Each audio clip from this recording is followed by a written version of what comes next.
গাঁয়ের একটা সুন্দর সকাল। গোপাল তার ছোট জমিতে পরিশ্রম করছে। পাশেই চন্দ্রভানের বড় জমি, কিন্তু সে আলের ওপর দাঁড়িয়ে গোপালের দিকে খিটখিট করছে। রামনগর গাঁয়ে গোপাল নামের এক গরিব কিন্তু বুদ্ধিমান চাষি থাকত। তার জমি ছোট হলেও সে খুব পরিশ্রম করত। আর থাকত চন্দ্রভান, যার জমি বড় হলেও চোখের খিদে ছিল দেখার মতো। একদিন চন্দ্রভানু গোপালের কাছে আসে আর বলে,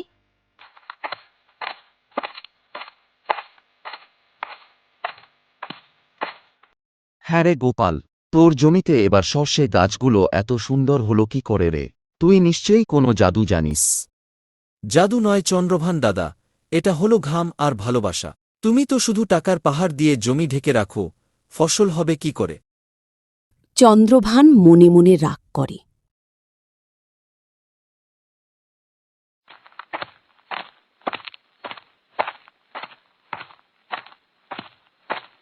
দেখে নেব তোকে।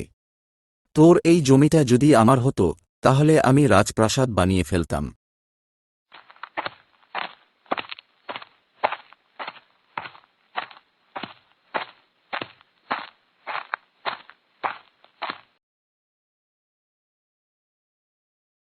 রাতের বেলা চন্দ্রভান হাতে একটা কোদাল আর কাস্তে নিয়ে গোপালের জমিতে ঢুকছে।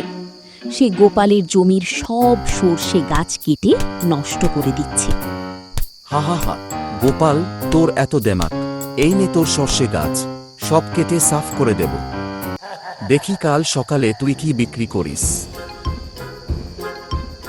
লোভী চন্দ্রভান রাতের অন্ধকারে গোপালের সব ফসল কেটে ধ্বংস করে দিল।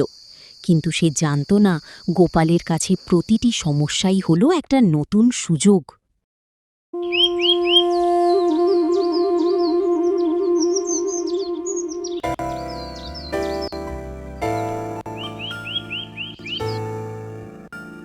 পরের দিন সকাল, গোপাল জমিতে এসে দেখল সব ফসল নষ্ট। কিন্তু সে কাঁদল না, বরং মাথায় হাত দিয়ে ভাবতে ভাবতে হাসল। ও মা, এই কি হলো?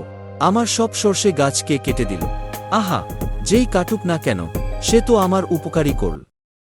চন্দ্রভান পাশের ঝোপ থেকে উঁকি দিয়ে মনে মনে বলে, উপকার মানে? গোপাল কি পাগল হয়ে গেল নাকি? গোপাল গলা বাড়িয়ে জোরে জোরে বলে, যাতে চন্দ্রভান শুনতে পায়। ধন্য সেই চোর! সে জানত না যে এই সর্ষে গাছগুলো সাধারণ ছিল না। এগুলো ছিল অলৌকিক সোনার সর্ষে। এগুলো কেটে মাটির নিচে চাপা দিয়ে রাখলে পরের দিন মাটির নিচ থেকে সোনার মোহর বেরোয়। এবার আমি ধনী হয়ে যাব। কি, সোনার সর্ষে?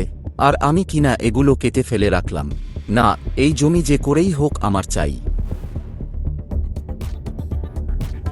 চন্দ্রভান দৌড়ে গোপালের কাছে গেল।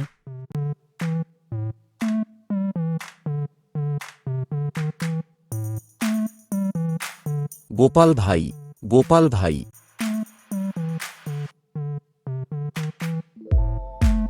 কি হলো দাদা, আপনি হঠাৎ? মন খারাপ করো না। তোর খুব লোকসান হয়ে গেল তো? একটা কাজ কর, তুই এই নষ্ট জমিটা আমার কাছে বিক্রি করে দে। আমি তোকে এর ডবল দাম দেব। না দাদা, এটা কি করে হয়? এ তো সোনার খনি, আমি বিক্রি করব না। আরে ভাই, তুই তো পরিশ্রমী, অন্য জমি কিনে নিবি। এই নে ৫০০ সোনার মোহর, এখনই কাগজে সই কর। তুমি যখন এত জোর করছ দাদা, তখন আর কি করা? ঠিক আছে, জমিটার মালিক আজ থেকে তুমি।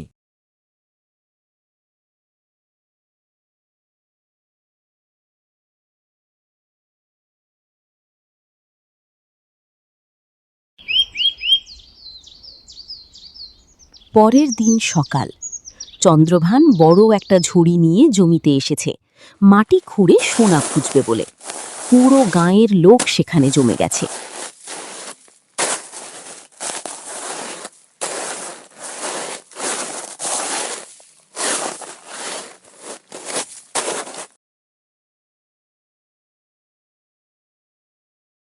কোথায় সোনা, কোথায় মোহর? কিছুই তো নেই।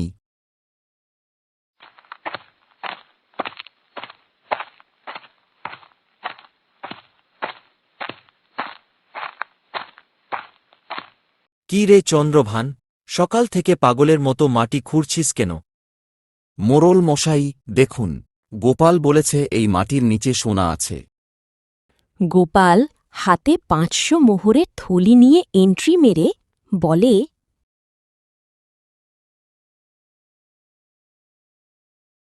আমি কখন বললাম চন্দ্রভান দাদা? আমি তো বলেছিলাম যে চোর কেটেছে সে সোনার মোহর পাবে। তুমি কি তাহলে চোর? তুমি আমার ফসল কেটেছিলে। গ্রামের লোক সবাই একসাথে, ছি ছি, চন্দ্রভান চোর, চন্দ্রভান চোর। মোড়ল রেগে গিয়ে বলে, চন্দ্রভান, তুই গোপালের ফসল নষ্ট করেছিস, তাই তোর শাস্তি এটাই। তুই গোপালকে 500 মোহরও দিলি আর বদলে পেলি শুধু কাটা গাছ আর কাদা মাটি। চন্দ্রভান কান্নাকাটি করে মাটিতে বসে পড়ে। ওগো, আমার কি হলো গো? গোপাল আমাকে বোকা বানালো। লোভ করলে এমনই হয় চন্দ্রভান দাদা। এবার মাটি কাটুন আর ফসল ফলান। সবাই চন্দ্রভানের ওপর হাসছে আর গোপাল তার টাকার থলি নিয়ে হাসি মুখে বাড়ি ফিরছে। বন্ধুরা, গল্পটি কেমন লাগলো?